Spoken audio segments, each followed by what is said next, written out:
Friends, welcome to well academy. तो friends, हमारा target था कि 100 questions of civil engineering for GATE 2021। ठीक है, तो उसमें से 10 क्वेश्चन हमने ऑलरेडी कंप्लीट कर लिए थे। आज देखेंगे 11 से। तो 11 क्वेश्चन जैसा कि आपको यहाँ पर दिख ही रहा होगा, a long natural slope of cohesionless soil is inclined at 14 degree to the horizontal. ठीक है, इंक्लिनेशन एंगल दिया हुआ है। Taking angle of internal friction of soil as 35, what is the ratio of factor of safety for completely dry soil and completely submerged soil of a given soil in integer। ठीक है, integer में answer देना। Question काफ़ी आसान है। अगर आपको basic पता है कि factor of safety completely dry soil के लिए कितना होता है और कंप्लीटली सबमर्ज सॉइल के लिए कैसा होता है, तो आप आसानी से आंसर निकाल सकते हो। Friends, case number 1, completely dry soil. ठीक है, केस नंबर 1, तो कंप्लीटली ड्राई सॉइल मतलब C is equal to 0। C is equal to 0 के केस में अगर आपने अच्छे से थ्योरी पढ़ी है तो FOS is equal to is nothing but 10 phi divide by 10 beta. ठीक है, 10 फाई डिवाइड बाई 10 बीटा होगा कंप्लीटली ड्राई सॉइल के लिए। बीटा क्या है? इंक्लिनेशन एंगल विथ हॉरिजॉन्टल, और ये क्या है? Phi internal friction. तो केस 1 यानी completely dry soil, completely dry soil के लिए, ठीक है, कंप्लीटली ड्राई सॉइल के लिए FOS की वैल्यू कुछ इस तरीके से होगी। और केस 2 हमें रेशियो देना है completely dry soil to the completely submerge soil के लिए। तो केस 2 यानी कि कंप्लीटली सबमर्ज सॉइल। ठीक है, कंप्लीटली सबमर्ज सॉइल के लिए फैक्टर ऑफ सेफ्टी होगा FOS is equal to gamma submerge multiply by 10 phi divide by gamma submerge multiply by 10 beta. ठीक है, अब यहाँ पर आप देख सकते हो कि ऊपर भी गामा सबमर्ज जाएगा, नीचे भी गामा सबमर्ज जाएगा। कब? जब कंप्लीटली सबमर्ज सॉइल होगी तो। ठीक है, तो ऊपर भी गामा सबमर्ज, नीचे भी गामा सबमर्ज, तो गामा सबमर्ज कैंसिल हो जाएगा। तो again FOS is equal to 10 phi divide by 10 beta. अब हमें क्वेश्चन में क्या कहा गया है? क्वेश्चन में ये कहा गया है कि जब कंप्लीटली ड्राई सॉइल हो तब उसका फैक्टर ऑफ सेफ्टी, और जब कंप्लीटली सबमर्ज सॉइल हो तो उसका फैक्टर ऑफ सेफ्टी, इन दोनों का रेशियो क्या होगा? तो हमें इक्वेशन नंबर 1 और इक्वेशन नंबर 2 को क्या दिख रहा है? सेम ही तो दिख रहा है। जब ये दोनों सेम है तो इनका रेशियो क्या होगा? 1 होगा। तो जो रिक्वायर्ड रेशियो मांगा है वो क्या होगा? 1 होगा। कि इसका मतलब ये हुआ कि कंप्लीटली ड्राई सॉइल का फैक्टर ऑफ सेफ्टी और कंप्लीटली सबमर्ज सॉइल का फैक्टर ऑफ सेफ्टी, इन दोनों का रेशियो हम लेंगे तो क्या होगा? क्यों? क्योंकि दोनों का फैक्टर ऑफ सेफ्टी सेम ही आ रहा है। ठीक है, आई होप कि आपको ये समझ में आ गया होगा। हाँ, एक और नोट मैं आपको बता दूं कि अगर सीपेज पैरेलल की बात की गई हो, ठीक है, सीपेज पैरेलल की बात की गई हो, तब उस वक्त FOS क्या होगा? Gamma submerge 10 phi divide by gamma saturated 10 beta. ठीक है, ये कब है? Seepage parallel. लेकिन सीपेज पैरेलल का केस अभी यहाँ क्वेश्चन में नहीं पूछा गया। क्वेश्चन में कंप्लीटली ड्राई और कंप्लीटली सबमर्ज के बारे में ही कहा गया है। तो इन दोनों के फैक्टर ऑफ सेफ्टी का रेशियो 1 आ जाएगा। तो यहाँ पर आंसर जो है 1 आना चाहिए। आई होप कि आपको समझ में आ गया होगा। देखते हैं अगला क्वेश्चन। फ्रेंड्स, बात करें अगले क्वेश्चन की, यानी कि क्वेश्चन नंबर 12 की। तो क्वेश्चन नंबर 12 जैसा कि आपको यहाँ पर दिख ही रहा होगा, the soil mass is not subjected to any lateral yielding for a wall 12 metre high. ठीक है, यानी कि यहाँ पर ये पहली लाइन है, क्वेश्चन की पहली लाइन है, वही डिसाइड करेगी कि आपका जो फोर्स है वो कैसा होगा। क्योंकि यहाँ पर कोई भी लेटरल यील्डिंग यानी कोई भी आजू बाजू ऊपर नीचे से कोई फोर्स नहीं लग रहा। इसका मतलब क्या हुआ कि ये जो वॉल होगी ये रेस्ट कंडीशन में होगी यहाँ, जबकि जो वॉल है वो रेस्ट कंडीशन में। और अगर आगे क्वेश्चन पढ़ेंगे तो भी आइडिया आ जाएगा हमको। 12 metre height with smooth vertical back retains dry cohesionless sand with density as 22 kilo newton per metre cube and Poisson ratio mu is 0.32। Find the earth pressure at rest. Last question की last line से भी पता चल रहा है कि यहाँ पर हमें जो अर्थ प्रेशर निकालना है वो कौन सा निकालना है? अर्थ प्रेशर एट रेस्ट कंडीशन में। ठीक है, ना कि एक्टिव ना ही पैसिव। अगर लास्ट लाइन में नहीं लिखा होता, सिर्फ इतना होता कि फाइंड द अर्थ प्रेशर, तो भी हमको आइडिया आ जाना चाहिए पहली लाइन से कि यहाँ पर लिखा है soil mass is not subjected to any lateral yielding, ठीक है। लेकिन फिर भी क्वेश्चन की लास्ट लाइन में रेस्ट लिखा है, तो भी आइडिया आ जा रहा है कि अर्थ प्रेशर एट रेस्ट फाइंड करना है। तो अर्थ प्रेशर एट रेस्ट फाइंड करना है किसके लिए, 12 मीटर हाइट, ठीक है, 12 मीटर हाइट। और इसका यूनिट खास देख ले, यहाँ पर जो यूनिट मांगा गया है वो kilo newton per metre square में है, ठीक है, किलो न्यूटन पर मीटर में नहीं है, kilo newton per metre square में। तो उस हिसाब से हमें अर्थ प्रेशर कैलकुलेट करना है। तो यहाँ पर हो जाएगा KO earth pressure coefficient KO, gamma और H। यहाँ पर पानी वानी वाटर कुछ नहीं है, तो बहुत ही आसान केस हो जाएगा। लेकिन यहाँ पर KO जो है वो हम वैसे तो डिग्री से फाइंड करते हैं, 1 minus sine phi. Earth pressure at rest का कोफिशिएंट जो होता है वो होता है KO is equal to 1 minus sine phi. लेकिन यहाँ पर इंटरनल फ्रिक्शन का एंगल कुछ दिया नहीं गया है और म्यू की वैल्यू दी गई है, तो आपको ये पता होना चाहिए KO is equal to mu divide by 1 minus mu, ठीक है। ये फॉर्मूला यहाँ पर लगेगा KO के लिए, ना कि ये, क्योंकि हमें फाई की वैल्यू नहीं दी गई है। तो यहाँ पर आसानी से हम निकाल सकते हैं KO is equal to 0.32 divide by 1 minus 0.32। तो फटाफट से कैलकुलेट कर सकते हैं 0.32 डिवाइड बाई 1 माइनस 0.32, तो ये कितना आ जाएगा 0.47 के अराउंड, ठीक है। अब यहाँ पर हमें kilo newton per metre square में आंसर चाहिए, तो हमें यही कैलकुलेट करना है, ना कि 1/2 multiply by base multiply by height, ये नहीं करना है। खास करके यूनिट देखिए kilo newton per metre square में, kilo newton per metre square में मांगा है, तो हमें सिर्फ और सिर्फ यही निकालना है, ठीक है।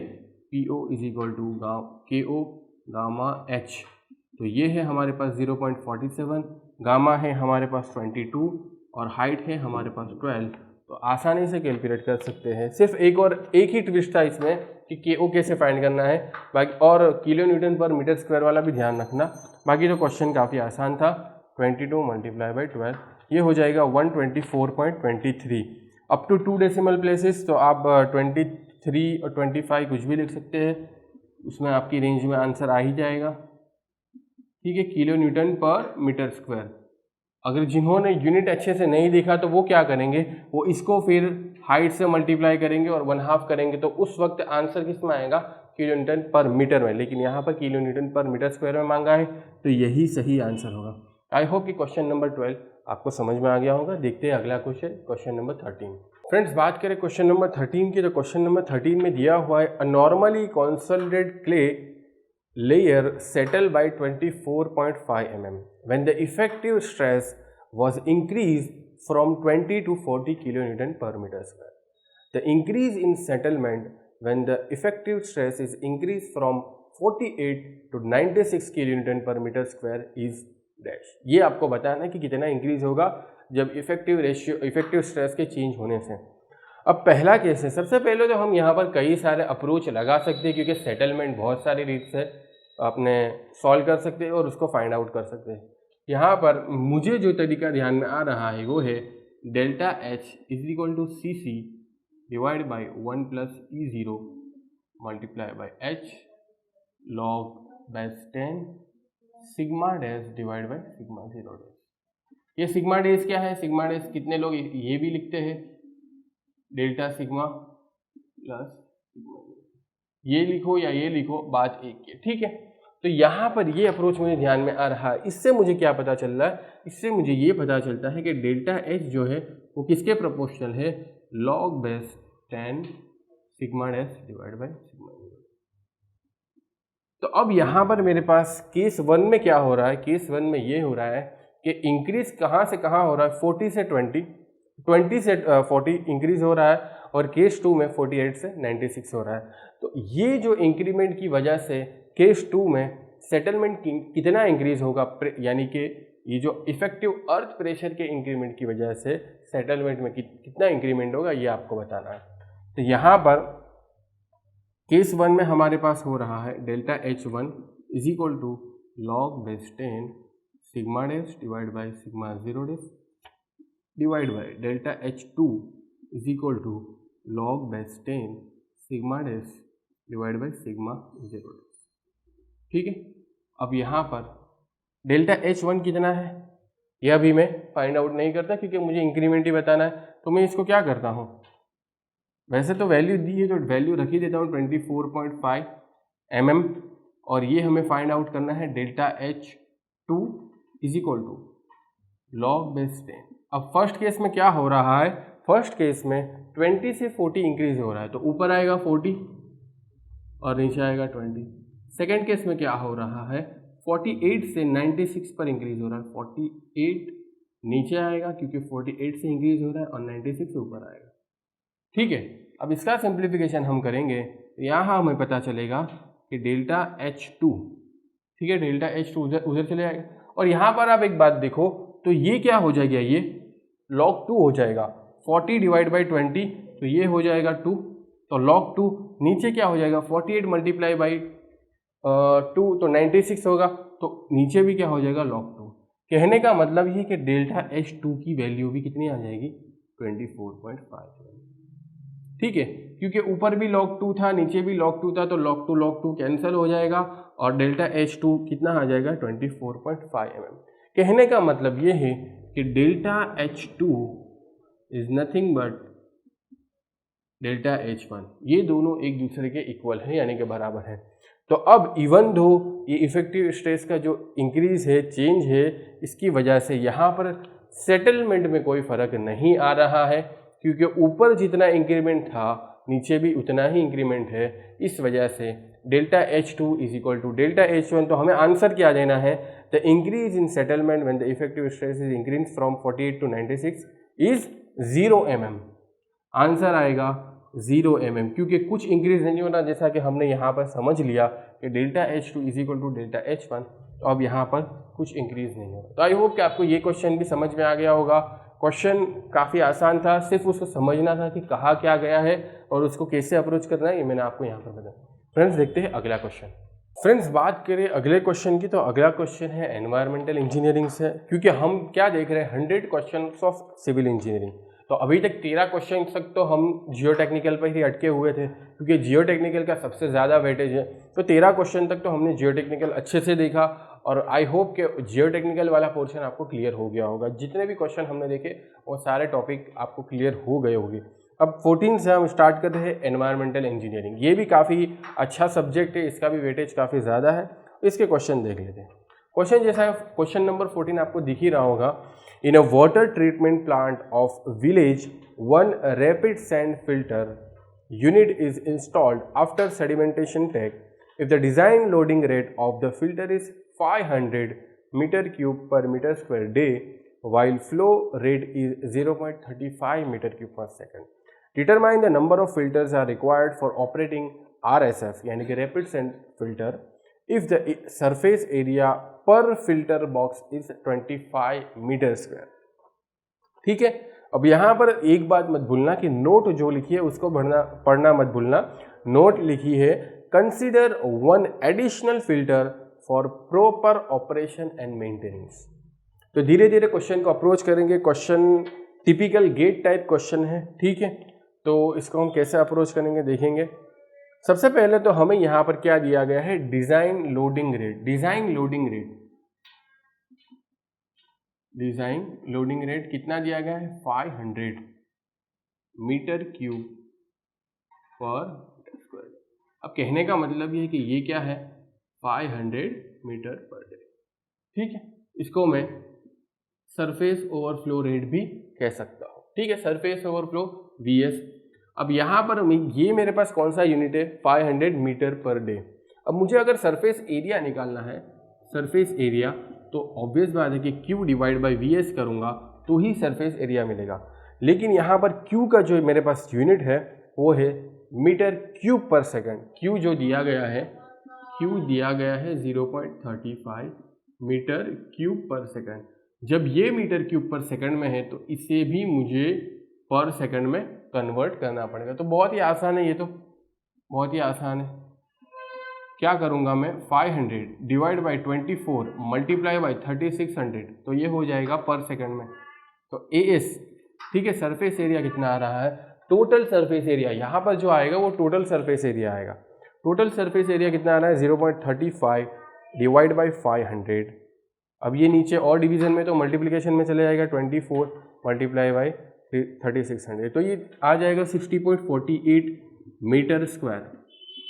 ये है टोटल सरफेस एरिया। और क्वेश्चन में हमें फिल्टर एरिया जो है, सरफेस एरिया पर फिल्टर बॉक्स, ठीक है, एक फिल्टर का सरफेस एरिया दिया गया है, एक फिल्टर का सरफेस एरिया दिया गया है 25, ठीक है, एक फिल्टर जिसको मैं स्मॉल as कहता हूँ 25 मीटर स्क्वायर।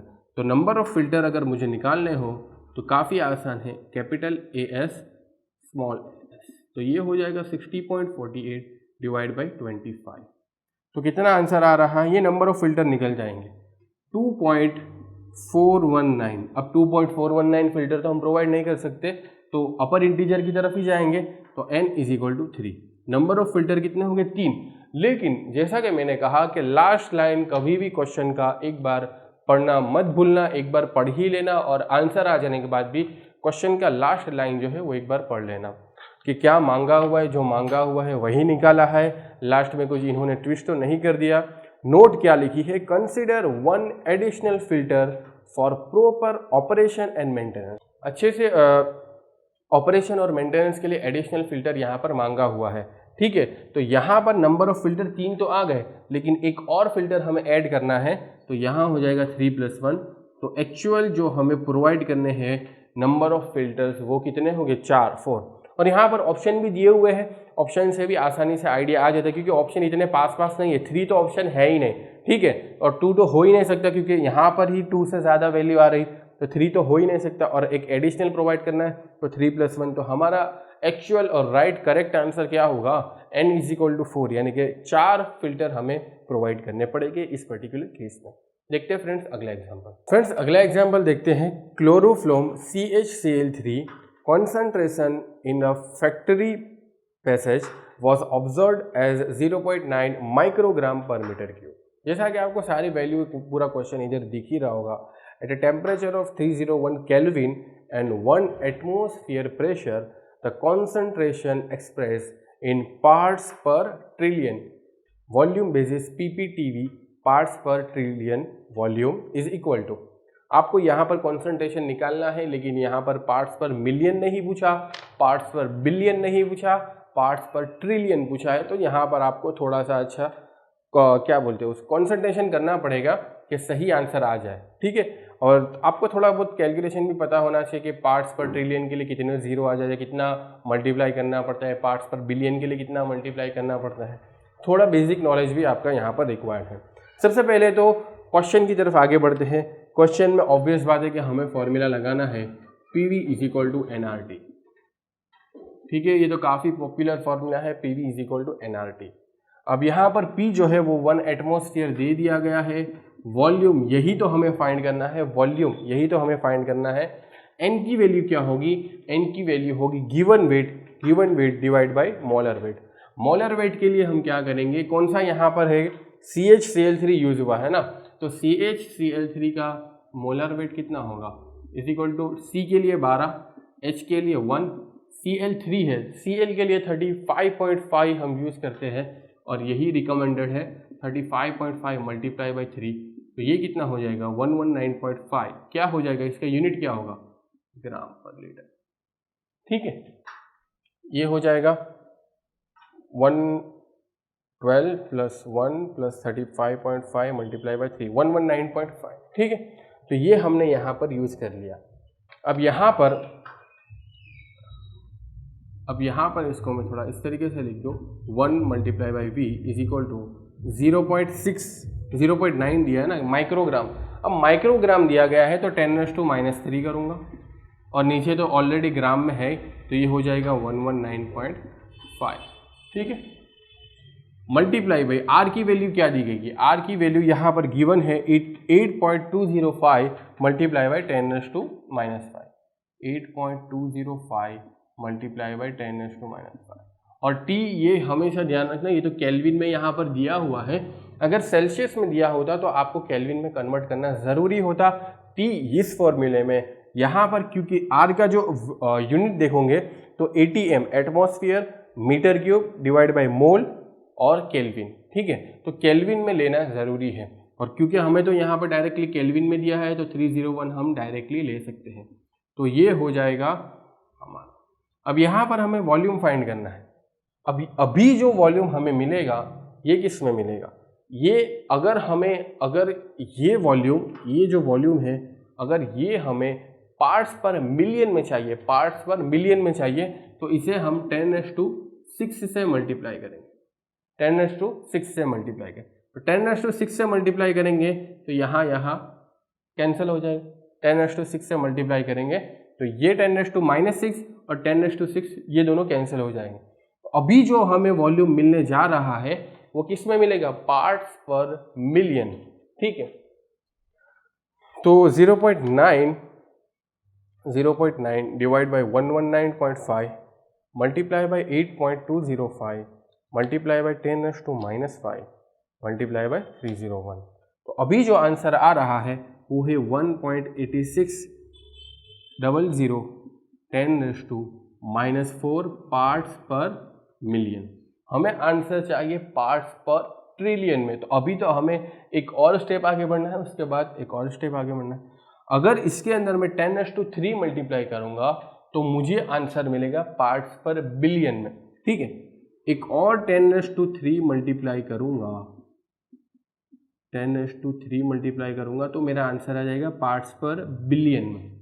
ठीक है, और पार्ट्स पर बिलियन में अगर मुझे आंसर मिल रहा है तो इसको मैं थोड़ा सिंप्लीफाई कर दूं तो ये कितना हो जाएगा 1.86 मल्टीप्लाई बाई 10⁻⁻1 पार्ट्स पर बिलियन। लेकिन हमें आंसर पार्ट्स पर ट्रिलियन में चाहिए। एक और बार 10⁻³ हमें मल्टीप्लाई करना पड़ेगा।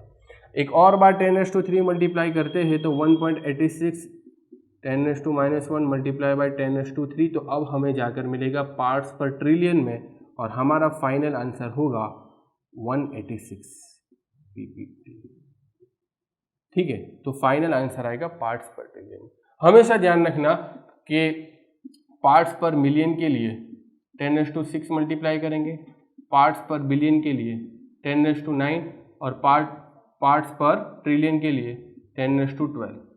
ठीक है, ट्रिलियन में 12 जीरो होते तो 12 10⁻12 हम मल्टीप्लाई करेंगे। तो यहाँ पर टोटल हमने कितना 10⁻12 मल्टीप्लाई कर लिया। देखो 10⁻6 तो यहाँ मल्टीप्लाई किया था, 10⁻3 यहाँ पर मल्टीप्लाई किया, 10⁻3 यहाँ पर मल्टीप्लाई किया, 6 और 6 12। तो पार्ट्स पर ट्रिलियन के लिए हमने 10⁻12 मल्टीप्लाई किया, तब जाकर हमें पार्ट्स पर ट्रिलियन में आंसर मिला। ठीक है, तो आई होप कि आपको ये समझ में आ गया होगा। क्वेश्चन का बेसिक कंसेप्ट काफ़ी आसान था, लेकिन ये पार्ट्स पर ट्रिलियन वाला कॉन्सेप्ट ऑब्वियसली सभी के लिए नया होगा, तो इसको नोट डाउन कर लीजिए। आई होप कि आपको ये एग्जाम्पल भी समझ में आ गया होगा। देखते हैं अगला एग्जाम्पल। फ्रेंड्स, बात करें अगले एग्जाम्पल की, यानी कि क्वेश्चन नंबर 16 पर हम पहुंच चुके हैं। क्वेश्चन नंबर 16 जैसा कि आपको दिख रहा होगा, 2 सैंपल दिए हुए हैं, इन दोनों को एनालाइज किया गया है। इनिशियल बीओडी ए का नहीं दिया गया, फाइनल 5 डेज बीओडी यानी कि बीओडी 5 दिया गया है। सिंपल बी के लिए क्या बात है, सिंपल बी के लिए अल्टीमेट बीओडी यानी कि इनिशियल बीओडी दिया गया है और 5 डेज बीओडी नहीं दिया गया, और मांगा है ratio x divide by y. ठीक है, अब सारी चीज़ें आपको यहाँ पर दी हुई है, सिंपल कुछ नहीं करना है। केस नंबर 1, ठीक है, केस नंबर 1 क्या है, ए के लिए, केस नंबर 1 ए के लिए। तो ए के अंदर हम सबसे पहले तो बेसिक फॉर्मूला लगा दे, BOD 5 is equal to BODU multiply by 1 minus e⁻⁻kt। ठीक है, लेकिन यहाँ पर एक थोड़ा सा ट्विस्ट है, वो ये है कि k की जो वैल्यू दी गई है k is equal to 0.02 per hour. ठीक है, आवर इनवर्स मतलब पर आवर, यानी अभी यहाँ पर हम जो k की वैल्यू यूज़ करने वाले हैं वो हमें डे इनवर्स में करनी है, यानी कि पर डे में करनी है। क्यों? क्योंकि यहाँ पर जो t आएगा, BOD 5 मतलब 5 डे BOD ना, तो यहाँ पर t जो आएगा वो डेज में आएगा। जब t डेज में आएगा तो ये k जो है वो हमें पर डे में रिक्वायर्ड है। अगर t जो है वो आवर में होता तो हमें k पर आवर में चलता, लेकिन अभी क्योंकि हमारे पास t जो है वो डेज में है तो k हमें पर डे में लेना पड़ेगा। तो k के लिए हम कुछ नहीं करना, k इज इक्वल टू 0.02 जो r इनवर्स है, तो इसको 24 से मल्टीप्लाई कर देना। ठीक है, क्योंकि एक दिन में कितने होते हैं, 24 घंटे ही होते हैं, तो ये हो जाएगा डे इनवर्स 0.02 मल्टीप्लाई बाई 24, तो ये हो जाएगा 0.48 डे इनवर्स। तो ये थोड़ा सा ट्विस्ट था कि इसको ध्यान रखना था, और एग्जाम में भी यही होगा। क्वेश्चन आपको आसान लगता होगा, लेकिन छोटा सा ट्विस्ट अगर आप भूल गए तो आपके 2 मार्क्स जा सकते हैं। ठीक है, तो के की वैल्यू सबसे पहले हमने चेंज कर ली। अब हमें कुछ नहीं करना, सिंपल अप्रोच करना है आगे की तरफ। तो BOD 5 दिया गया है केस 1 के लिए 400 और BOD U की वैल्यू है x मिलीग्राम पर लीटर और 1 - e⁻ 0.48 मल्टीप्लाई बाई 5। तो x की वैल्यू कितनी आ जाएगी? x की वैल्यू आप कैलकुलेट करोगे तो 439.9 मिलीग्राम पर लीटर आ जाए। ठीक है, x की वैल्यू। सिमिलरली केस 2 में क्या कहा गया है? केस 2 में भी यही फॉर्मूला लगाना है, BOD 5 = BOD U multiply by 1 - e⁻ KT। ठीक है, केस 2 में भी यही फॉर्मूला लगाना है। अब BOD 5 दिया गया है, नहीं दिया गया, तो BOD 5 के लिए हम y लिखेंगे और इनिशियल अल्टीमेट BOD कितना है? 300, 1 - e⁻0.48। BOD 5 है तो t की वैल्यू 5 ही आएगी, तो y की वैल्यू निकल कर आ जाएगी 272.78 मिलीग्राम पर लीटर। ठीक है, अब y की वैल्यू ये आ गई, x की वैल्यू आ गई, तो हमें मांगा क्या है? हमें x डिवाइड बाई y मांगा है, तो x divide by y simple कर दोगे तो आपका जो आंसर आएगा वो आएगा 1.612। तो अप टू 2 डेसिमल प्लेसेस मांगा है, तो 1.61 लिखो, 1.62 लिखो, कोई फर्क नहीं पड़ता क्योंकि आंसर आपका रेंज में आ ही जाएगा। इतनी तो वो लोग रेंज प्रोवाइड करेंगे ही, लेकिन 1.61 इज प्रेफरेबल। तो आई होप कि आपका आंसर आ गया होगा। फ्रेंड्स, बात करें अगले क्वेश्चन की, तो अगला क्वेश्चन जैसा कि आपको दिख ही रहा होगा, in a laboratory a water sample is tested and following dissolved ions are observed. कौन से है? Na+ सोडियम है, Ca2+ है, Mg2+ है, एल्यूमिनियम है, HCO3 है, बाइकार्बोनेट है और कैल्शियम। ठीक है, तो अब हमें यहाँ पर क्या करना है? The total hardness of this water sample in milligram per litre as CaCO3। ठीक है, कैल्शियम कार्बोनेट के फॉर्म में हमें टोटल हार्डनेस निकालनी है।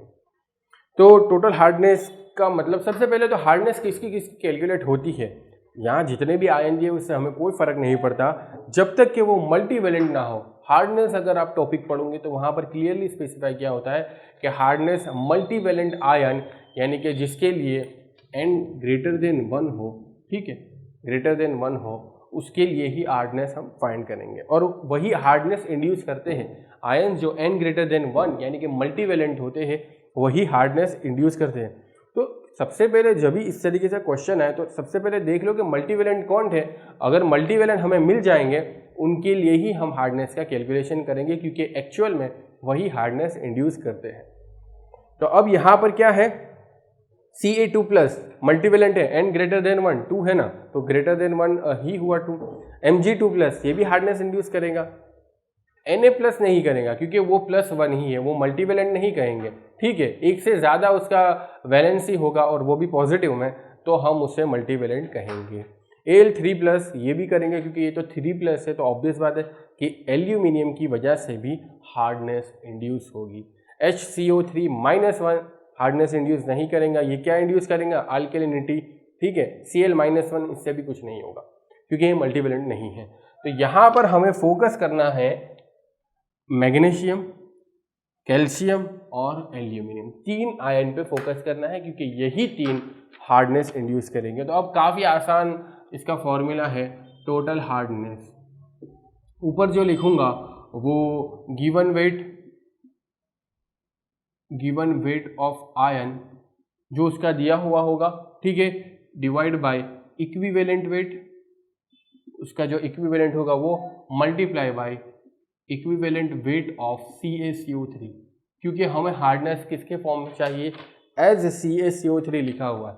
अब यहाँ पर स्टार्ट करूँ मैं कैल्शियम से, तो कैल्शियम का गिवन वेट है 80, उसका इक्विवेलेंट वेट हमको पता होना चाहिए।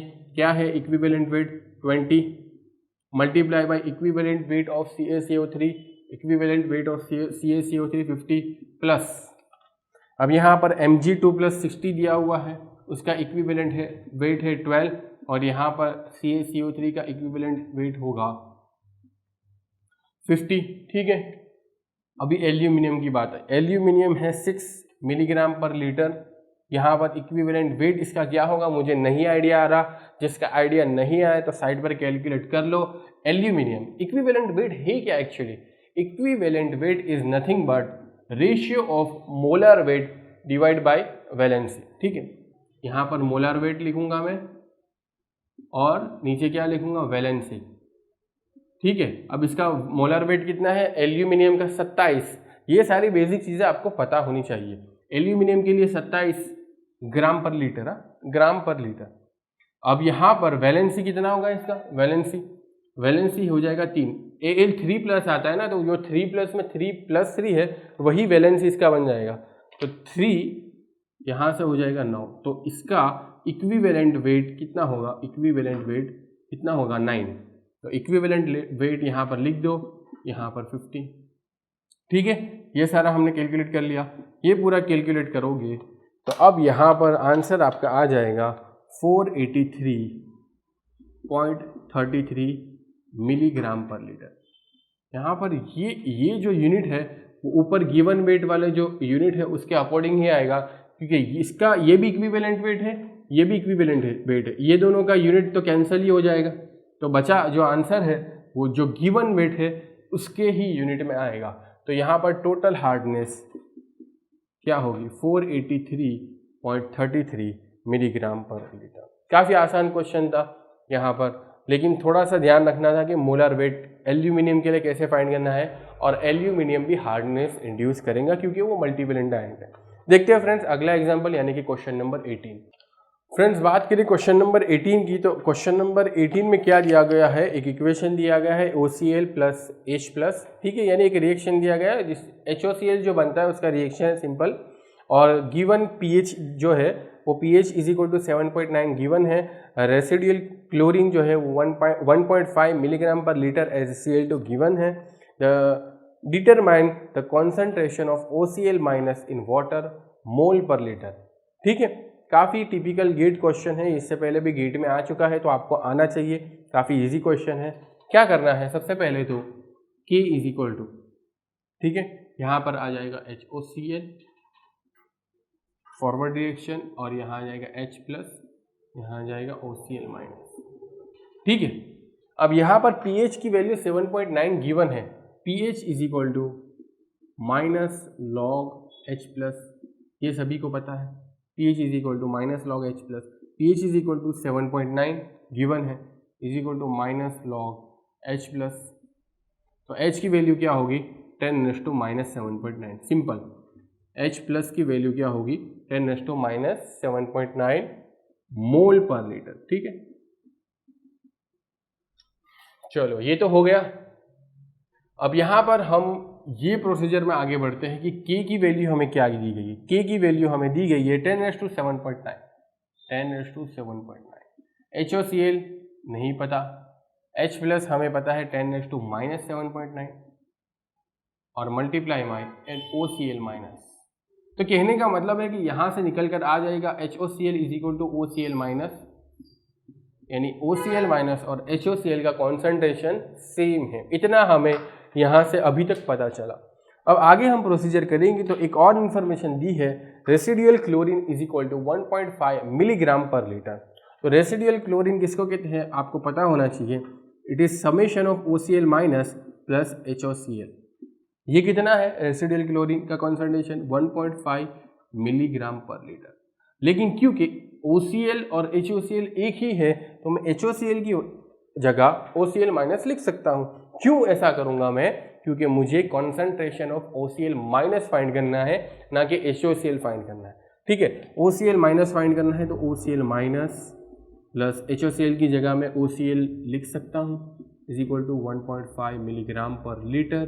तो यहाँ से 2 OCl माइनस हो जाएंगे, तो 2 OCl minus = 1.5 milligram per litre. यानी कहने का मतलब ये है कि यहाँ पर OCl माइनस की जो वैल्यू है वो हो जाएगी 0.75 मिलीग्राम पर लीटर। लेकिन आंसर अभी नहीं आया, अभी एक्चुअली यूनिट का गेम स्टार्ट हुआ। ठीक है, यूनिट का गेम स्टार्ट हुआ है क्योंकि हमें कौन सा यूनिट में मांगा गया है, मोल पर लीटर। और ये जो वैल्यू है 1.5 मिलीग्राम पर लीटर, ये है एज Cl2, यहाँ भी आएगा एज Cl2, और ये जो है ये भी एज Cl2। अब यहाँ पर जो 0.75 मिलीग्राम पर लीटर हमारा आंसर आया है, ये है HCl2, ठीक है। अब अगर हमें इसे मोल में कन्वर्ट करना है तो Cl2 का जो मोलार वेट है वो डिवाइड करना पड़ेगा, तभी हमें ये मोल में मिलेगा। लेकिन उससे पहले हमें पता है मोलार वेट जनरली ग्राम में होता है, लेकिन हमारे पास ऊपर वाली 0.75 जो है वो मिलीग्राम में है। तो सबसे पहले मैं यहाँ पर थोड़ा सा कन्वर्जन कर लूँ, OCl माइनस 0.75 10⁻³ ग्राम पर लीटर HCl2, ठीक है। अब यहाँ से मैं इसको थोड़ा हटा रहा हूँ ताकि हम ये वाला जो यूनिट कन्वर्जन है उसको अच्छे से समझ पाए। तो अभी हम कहाँ पहुँचे हैं, 0.75 मल्टीप्लाई बाई 10⁻³ ग्राम पर लीटर HCl2।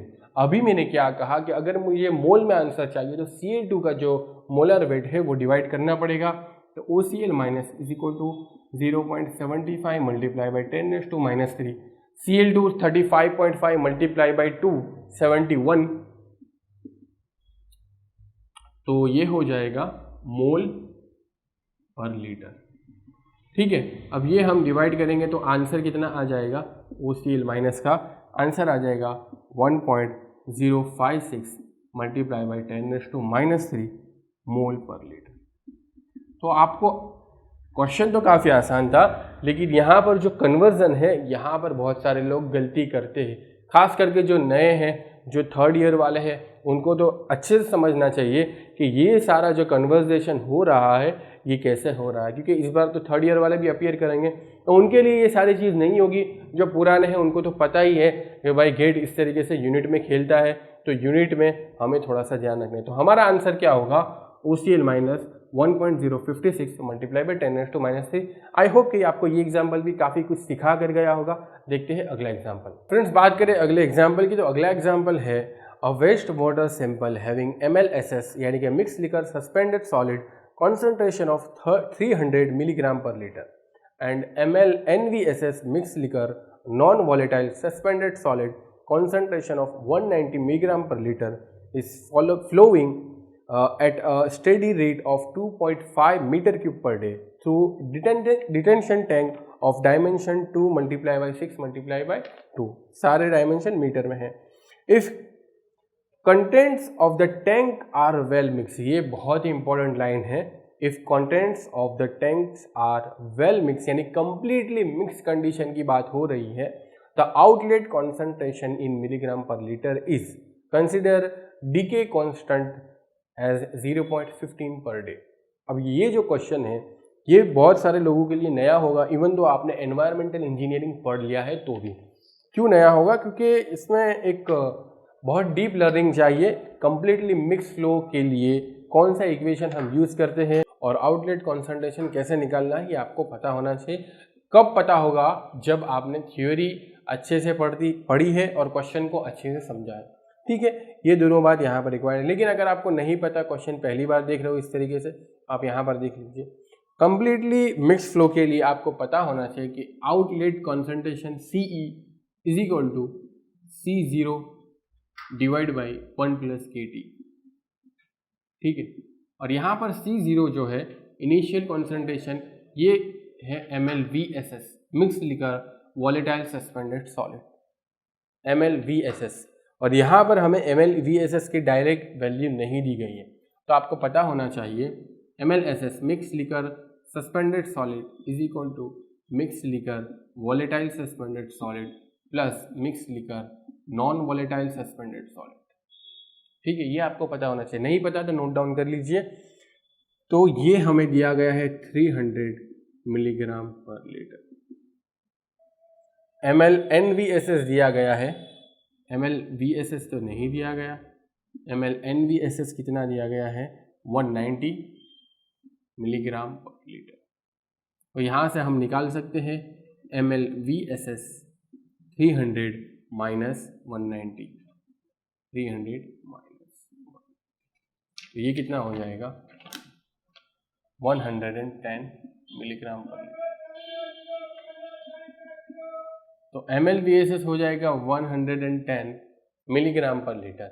अब क्वेश्चन में कुछ नहीं करना, यही पार्ट इंपॉर्टेंट था और आपको ये पता होना चाहिए कि आपको ये वाला फॉर्मूला लगाना है, क्योंकि यहाँ पर कंप्लीटली मिक्स फ्लो की बात हो रही है। अब MLVSS मिल गया, के यानी कि डीके कांस्टेंट, के की वैल्यू दी गई है 0.15, के is equal to 0.15 per day. लेकिन यहाँ पर अभी भी टाइम हमारे पास नहीं है, यहाँ पर टी जो है वो टाइम रिप्रेजेंट करता है, टाइम नहीं है। लेकिन टाइम के लिए हम कौन सा अप्रोच लगा सकते हैं, तो हमको पता होगा कि volume divide by time is equal to Q. तो यहाँ से हम टाइम भी निकाल सकते हैं, time is equal to V divide by Q. ठीक है, तो टोटल वॉल्यूम दिया गया है 2 मल्टीप्लाई बाई 6 मल्टीप्लाई बाई 2। ठीक है, ये टोटल डायमेंशन है मीटर में, और हमें क्यू दिया गया है मीटर क्यूब में, तो ये भी सही है 2.5 मीटर क्यूब पर डे। तो हमारा आंसर जो आएगा वो डे में आएगा, तो टी इज इक्वल टू हमारा आंसर जो आएगा 9.6 days. T is equal to 9.6 days. अब जब हमें टी भी मिल गया, के गिवन है, MLVSS भी गिवन है, ये जो हमने फाइंड आउट अभी किया ना, तो अब हम सी आउटलेट कॉन्सेंट्रेशन निकाल सकते हैं। Outlet concentration 1110 divide by 1 plus 0.15 multiply by 9.6।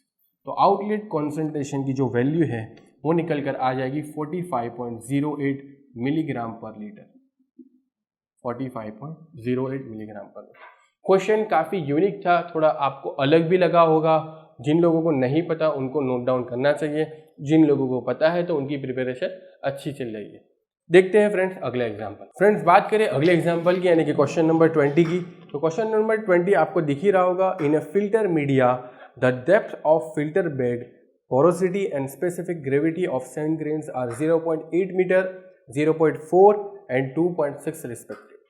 क्या कहा गया है कि यहाँ पर जो हमें गिवन इंफॉर्मेशन है वो है depth of filter media L is equal to 0.8 metre, porosity दिया हुआ है 0.44 और G स्पेसिफिक ग्रेविटी इज 2.6। आगे क्या गया है, if expanded depth is 1 meter and back washing velocity is 3 centimeter per second, then the settling velocity will be।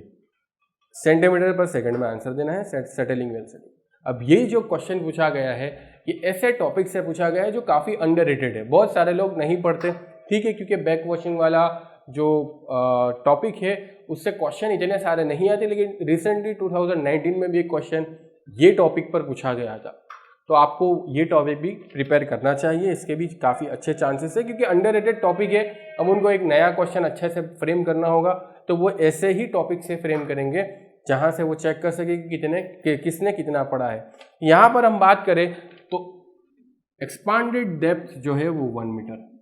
अब कौन सा फॉर्मूला लगाना है, अगर आपने थियोरी अच्छे से पढ़ी है तो आप कह सकते हो LE divide by L is equal to 1 minus eta divide by 1 minus eta E. ठीक है, एक्सपांडेड जो डेप्थ है उसके कॉरस्पॉन्डिंग पोरोसिटी।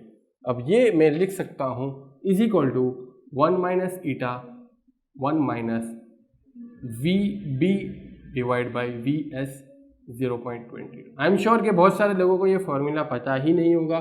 जिनको नहीं पता, और बहुत सारे लोगों को ये रिलेशन भी नहीं पता होगा कि eta E nothing but VB divide by VS raise to 0.22। इसके लिए आपको थियरी अच्छे से पढ़नी पड़ेगी, तभी आप ये क्वेश्चन को समझ पाओगे और क्वेश्चन कर पाओगे। अभी फिलहाल के लिए हम ये क्वेश्चन सॉल्व करते हैं। मैं ये समझता हूँ कि आपने थियरी पढ़ ली है। ठीक है, तो LE हमें दिया गया है 1 मीटर, L दिया गया है 0.8 is equal to 1 minus eta, eta is equal to 0.4, 1 minus VB divide by VS raise to 0.22। तो VB डिवाइड बाई VS, अब कुछ नहीं करना है, सिंपल कैलकुलेशन ही करना है। तो VB डिवाइड बाई VS यहाँ से निकल कर आ जाएगा VB divide by VS raise to 0.22 is equal to, तो VB डिवाइड बाई VS की वैल्यू आ जाएगी 0.52। ये वैल्यू जो है वो 0.52 आ, लेकिन हमें सेटलिंग वेलोसिटी दी हुई है। सेटलिंग वेलोसिटी हमें फाइंड आउट करनी है। बैक वॉशिंग जो वेलोसिटी है VB वो हमें दी हुई है, कितनी दी हुई है 3 सेंटीमीटर पर सेकंड। तो यहाँ पर मैं लिख सकता हूँ 3 divide by VB raise to 0.22 is equal to 0.52। ठीक है, तो क्योंकि बैक वॉशिंग वेलोसिटी हमें क्वेश्चन में गिवन है 3 सेंटीमीटर पर सेकंड और VS हमें फाइंड आउट करना है, तो हम VS फाइंड आउट कर सकते हैं।